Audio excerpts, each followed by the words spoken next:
Good morning प्रिय छात्रों, मैं सरफराज खान, प्रवक्ता भौतिक विज्ञान SKBM इंटर कॉलेज दिलदार नगर गाजीपुर से। भौतिक विज्ञान की यूपी बोर्ड की ऑनलाइन व्हाट्सएप वर्चुअल क्लास में आप सभी छात्रों का हार्दिक स्वागत और अभिनंदन है।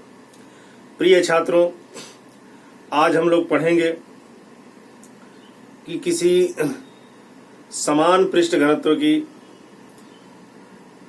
धन तथा ऋण आवेशित अचालक प्लेट के कारण वैद्युत क्षेत्र की तीव्रता। प्रिय छात्रों, हम लोगों ने कल पिछले दिन पढ़ा था कि किसी अचालक प्लेट के समीप वैद्युत क्षेत्र की तीव्रता E बराबर सिग्मा बटा 2 एप्सिलॉन नॉट होता है, तथा दूसरा हम लोगों ने पढ़ा था किसी चालक प्लेट के समीप वैद्युत क्षेत्र की तीव्रता E बराबर सिग्मा बटा के एप्सिलॉन नॉट होता है।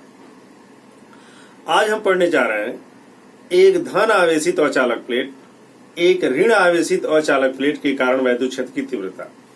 आपके सामने दो प्लेट है, एक को धनावेश दिया गया है, ये एक धन आवेशित जो है अचालक प्लेट है।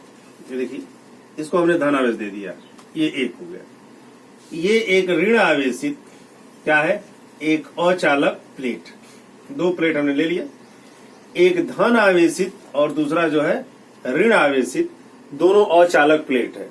अब अगर दो अचालक प्लेट हमने लिया है तो हम इनके बीच में भी वैद्युत क्षेत्र की तीव्रता ज्ञात कर सकते हैं, दोनों के, और बाहर भी हम वैद्युत क्षेत्र की तीव्रता क्या कर सकते हैं, ज्ञात कर सकते हैं। बाहर मान लीजिए ये P है और बाहर क्या है, P डैश। तो सबसे पहले वैद्युत क्षेत्र की दिशा को हम देखेंगे। वैद्युत क्षेत्र में हम जानते हैं कि अगर धन आवेश है तो धन आवेश से निकलने वाली वैद्युत बल रेखाएं बाहर की तरफ जाती है, तो ऋण आवेश की तरफ जाती है, तो धन आवेश के कारण वैद्युत क्षेत्र की तीव्रता क्या होती है, इधर डायरेक्शन हो जाएगा। अब दूसरा प्लेट की दिशा देखेंगे, इसको हम E1 कह सकते हैं, ये होगा वेक्टर E। ऋण आवेश में वैद्युत बल रेखाएं ऋण आवेश की तरफ आती हुई प्रतीत होती हैं, इसलिए वैद्युत क्षेत्र की तीव्रता देखिए आती हुई उसी दिशा में ये देखें E2 हो जाएगा। फिर यहाँ पर नोटिस आप करें कि हम E1 और E2 का डायरेक्शन देख रहे हैं। हमने पढ़ा है कि धन आवेश से वैद्युत बल रेखाएं निकलती हैं और ऋण आवेश में वैद्युत बल रेखाएं क्या करती हैं, प्रवेश करती हैं। तो धन आवेश से जाती हुई और ऋण आवेश की तरफ आती हुई, तो यहाँ वैद्युत क्षेत्र की दिशा हम जो दिखा रहे हैं, ये देखिए धन आवेश प्लेट के कारण धन से ऋण की तरफ क्या हो रही है, जाती हुई दिखाई गई है। यह प्लेट एक के कारण वैद्युत क्षेत्र की तीव्रता E1 है। प्लेट दो ऋण आवेशित है, इसके कारण वैद्युत क्षेत्र की तीव्रता, तो बल रेखाएं किधर होगी, ऋण आवेश की तरफ आती हुई प्रतीत होंगी, इसलिए वैद्युत क्षेत्र की तीव्रता आती हुई ऋण आवेश की तरफ E2 दिखाया गया। यानी धन आवेश से दूर जाती, धन आवेश से ऋण आवेश की ओर जाती हुई और ये ऋण आवेश की तरफ आती हुई, जिससे E1 और E2 की दिशा दोनों एक ही डायरेक्शन में हो जाएगा। अब बाहर आते हैं बिंदु P डैश पर। यहाँ देखिए धन आवेश से वैद्युत की क्षेत्र की दिशा किधर होती है, निकलने के लिए बाहर की तरफ, ये तो डायरेक्शन हो गया। ये देखिए आपका क्या हो गया, E1 ये। और ऋण आवेश प्लेट से वैद्युत क्षेत्र की दिशा किधर होती है, ऋण आवेश की तरफ आती हुई होती है। ये देखिए ये हो गया ऋण आवेश की तरफ आती हुई, ये हो गया आपका E2।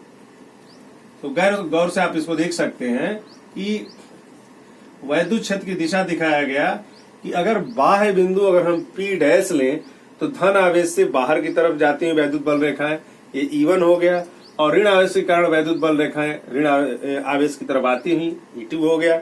अब यहाँ देखेंगे P डैश पर बाह्य बिंदु पर दोनों वैद्युत क्षेत्र की दिशा एक दूसरे के क्या है, विपरीत है। अब हम दोनों बिंदुओं पर वैद्युत क्षेत्र की तीव्रता निकालेंगे। सबसे पहले हम वैद्युत क्षेत्र की तीव्रता जो निकालते हैं, हम बाह्य बिंदु पर निकाल ले रहे हैं। अब लिखेंगे बाह्य बिंदु पर, बाह्य बिंदु P पर वैद्युत क्षेत्र की तीव्रता, वैद्युत क्षेत्र की तीव्रता। ध्यान देंगे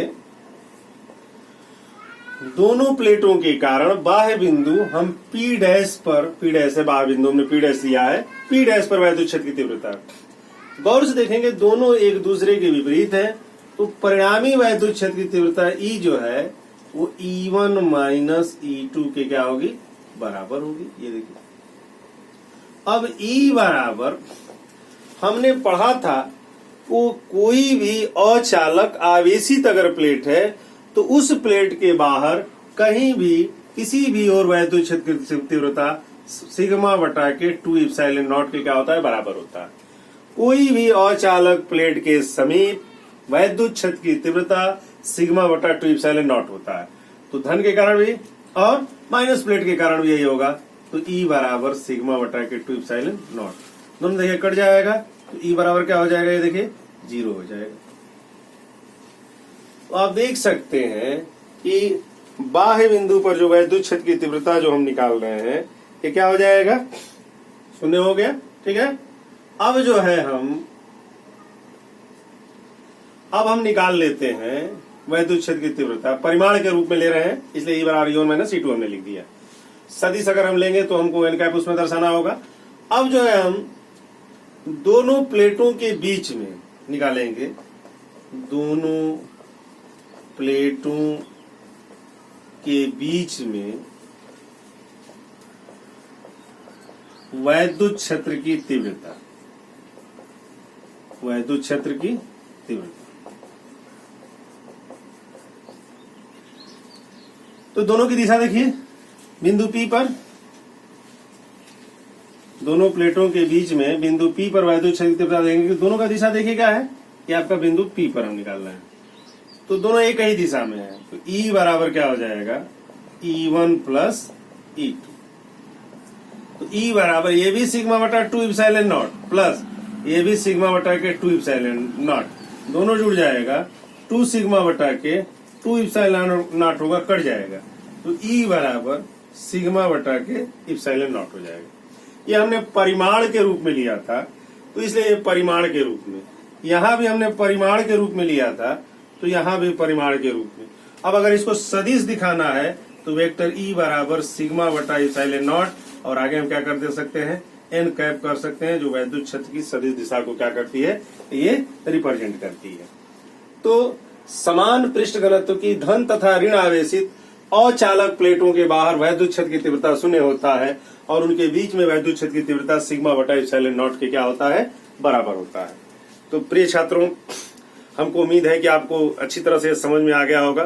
कोई दिक्कत होगी तो हमारे कमेंट्स बॉक्स में जाकर के चैनल को सब्सक्राइब करिएगा और कमेंट्स बॉक्स में जाकर के लिखिएगा। बहुत बहुत धन्यवाद।